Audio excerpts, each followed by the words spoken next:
IVM. $100. That's all it takes to begin your journey with Bitcoin and Ethereum. No, really. With CoinSwitch, you can start investing in over 100 cryptocurrencies with just 100 rupees. On top of that, there are zero charges for deposits and withdrawals, so you can trade, buy, sell, however and whenever you want. All of this, plus their extremely intuitive interface, makes CoinSwitch the perfect app for beginners in the crypto space. But don't take my word for it. Just download CoinSwitch for free and try it out for yourself.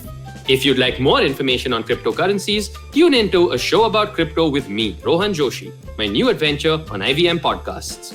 CoinSwitch, kuch to badlega.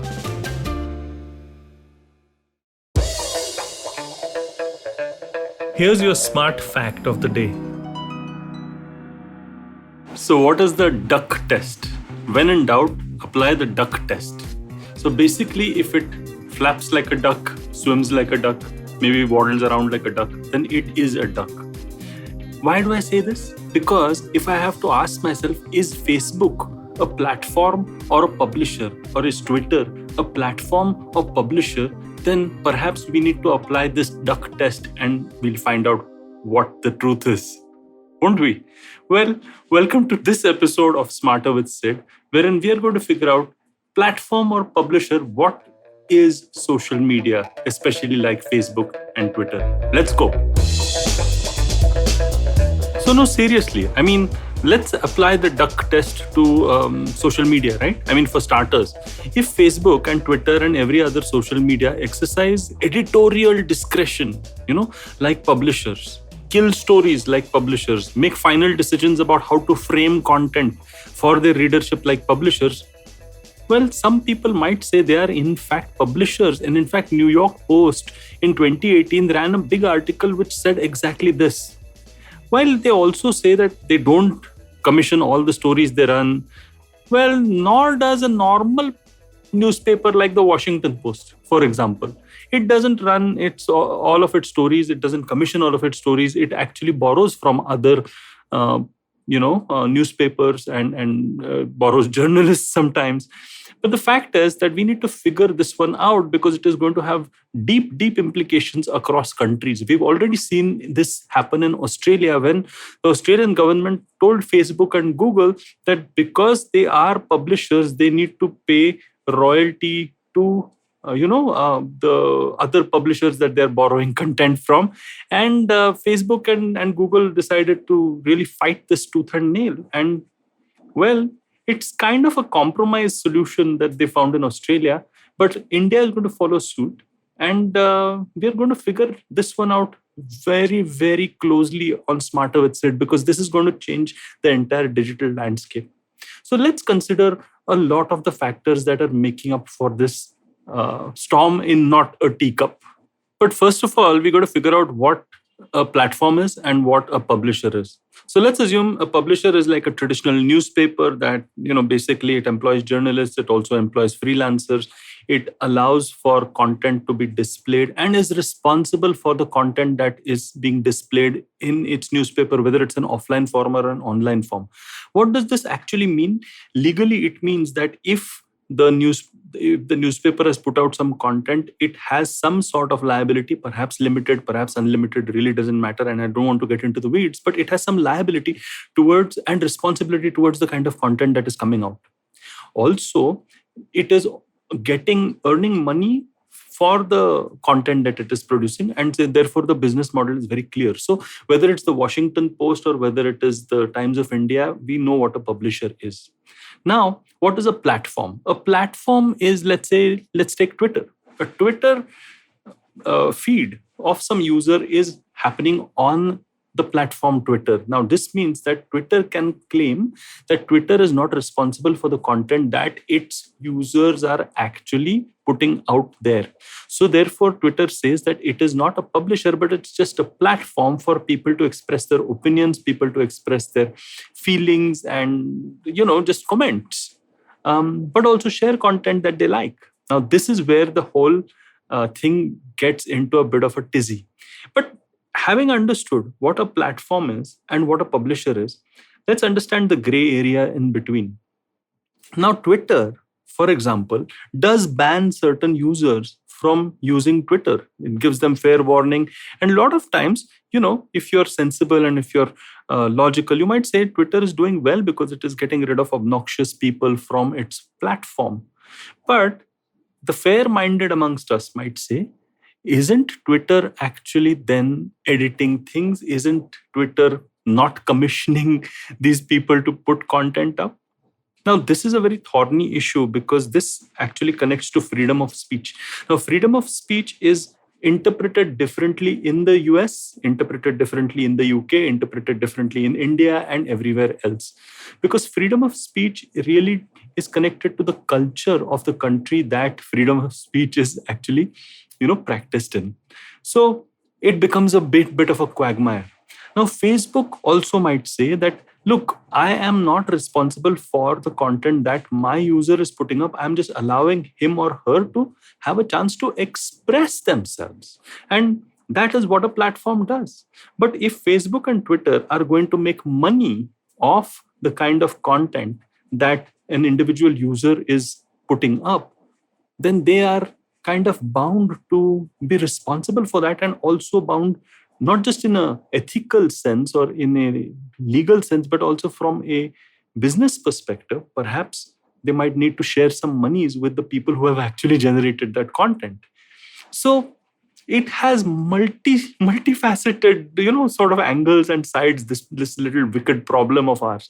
How do we deal with something like this is the question. There are two things that we have to understand and consider, and it is a considered sort of understanding. It is because it's a wicked problem. We need to see both sides of the fence.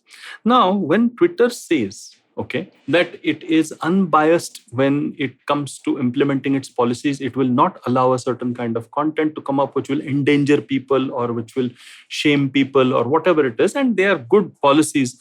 The implementation of those policies, because those policies are open to interpretation, is completely dependent upon the people who are working in Twitter. Now, which essentially means that whatever their political bias, whatever their moral compass, whatever their social bias is going to reflect itself, even if they think that they are neutral, they are not. And so it is with Facebook, so it is with YouTube and the rest of them. And this is unfortunately a human frailty. I don't think we actually have an answer to it. They are trying to probably, in my view, I don't think that there is any conspiracy beyond the point. I think that they are implementing, or they're trying to implement things fairly, but they certainly have a bias which impacts people's opinions. Now, if you listen to an interview of Jack Dorsey, who's the CEO of Twitter, with Joe Rogan, it became evident that they themselves do not know the answers, all the answers towards the predicament that they find themselves in. Now, why is that so? If I look at the user's perspective, the user is sharing content. So the actual publisher over here is the user. Now, you cannot sue the user. There are too many of us, right? So if I'm sharing content or if I'm disseminating content which perhaps may be infringing something or may not be right to share or whatever it is, it's the user. So that is the argument on the other side of the fence. And if I look at the way in which these companies had defined themselves, they had defined themselves as platforms when they began out, because they're tech companies. That's what they said. And it's right, because in their minds, they were tech companies who probably did not know what they were getting into. Now, is that an excuse for them to turn a blind eye towards where they have evolved? Certainly not. But their entire infrastructure, their entire stance, their entire ethos is based upon the fact that they are tech companies, they are platforms, and they want to give this sort of egalitarian feel to users to express themselves. It is a thorny issue, and I must admit that I am not particularly clear on how people will solve this. Perhaps it will be a country by country thing. Perhaps it will be something else. What I do know is because YouTube, Facebook, Twitter have no direct competitors towards whatever their offering is part of the problem.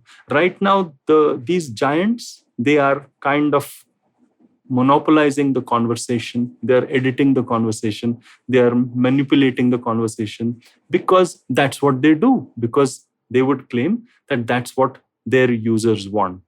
Let's watch this space and figure out whether we can get any smarter 6 months later after a few countries join the bandwagon, like India maybe, and figure out where we stand.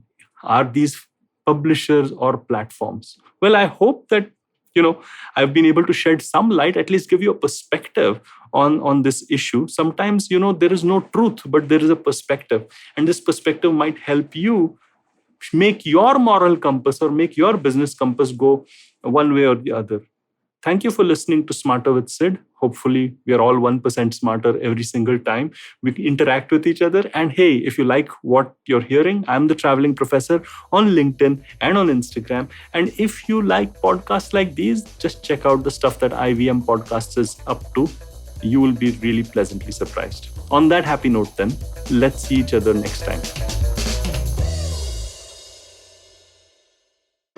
Hey everybody, it's been another great week on the IVM Podcast Network. On Storytellers and Storytellers, Vineet has a candid chat with Anshul Ailavadi. He's the business head at MTV, Beats, VH1 and Comedy Central India. We've added another news show to our network, Probation Se Promotion Tak with Abhinav Trivedi. On the first episode, Abhinav talks about entrepreneurship and all its hardships. Tune in to this Hindi language show for fresh episodes every Monday. On Shunya One, Shiladitya and myself are joined by Rohit Manglik. He is the founder and CEO of EduGorilla. We discuss how his journey started, what it offers to users, and why they have around 1,500 apps on the App Store. On the Edges and Sledges cricket podcast, DJ Ashwin and Varun discuss the Azim Rafiq racism role, the controversy surrounding Tim Payne, and look ahead to the first India vs New Zealand test. And on Simplify, Chuck, Naren, and Tony discuss the antitrust motion against Google and simplify real-time buying for ads. Do follow us on social media. We're IVM Podcast on Twitter, Facebook, Instagram, and LinkedIn. Also, do remember, go check out our website, ivmpodcast.com/YouTube, to get a list of all of our YouTube channels. And remember, if you're enjoying this show or any of our other shows for that matter, please do tell a friend.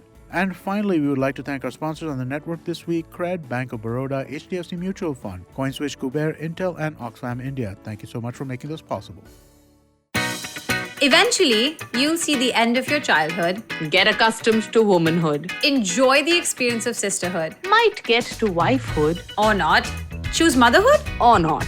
You'll learn to define your personhood. earn a livelihood, Change the neighborhood. and get rid of the falsehood that life post-academia is easy. So join me, Ritasha, And me, Ayushi, on a journey from station starting point. to station, what now? Next station, Pudin station, and hopefully, Agla station, adulthood. Fresh episodes out every Thursday.